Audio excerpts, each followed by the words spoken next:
Hi friends, welcome to మా ఇంటి వంటలకు స్వాగతం. నేను టమాటా ఊరగాయ పచ్చడి పెడుతున్నానండి. కేజీ కాయలండి.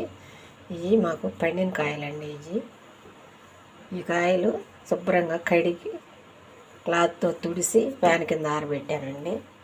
ఈ టమాటా పచ్చడి చేద్దాము. అన్నీ సన్నగా కోసుకోవాలండి.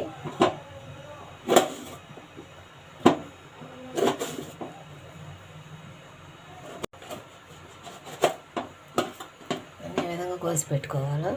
ఆయిల్ పోస్తున్నానండి. ఇప్పుడు టమాటాలు ముక్కలు కోసుకున్నాక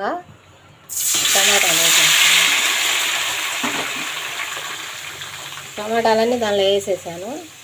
ఇప్పుడు కొద్దిగా చింతపండు వేస్తున్నానండి, సరిపడా.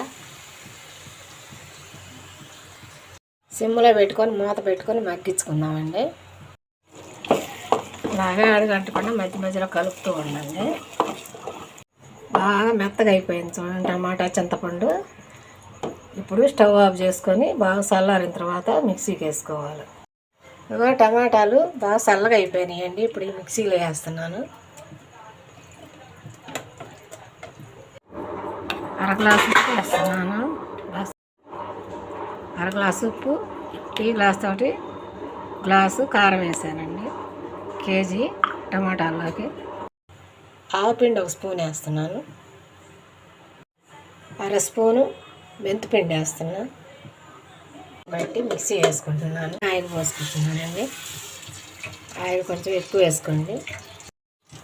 ఆయిల్ కాగిందండి. ఎండుమిరపకాయలు వేస్తున్నాను. కొద్దిగా ఆవాలు,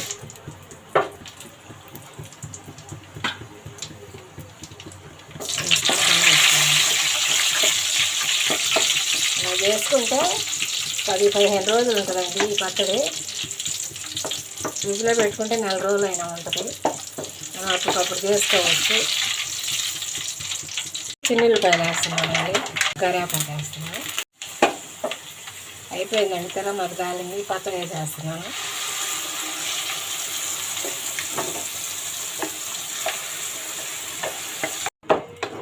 చాలా బాగుంటుందండి ఇట్లా చేసుకుంటే. అప్పటికప్పుడు టమాటాలు మనకి ఎప్పుడు తిరుగుతూనే ఉంటాయి కదా. ఒక 5 నిమిషాలు ఉడికేయండి, బాగుంటుంది. ఇలా ట్రై చేయండి ఒకసారి. చల్లారిన తర్వాత గాజు సీసాలో పెట్టుకుంటే కానీ, మంచి ప్లాస్టిక్ డబ్బాలో కానీ పెట్టుకుంటే బాగుంటుందండి.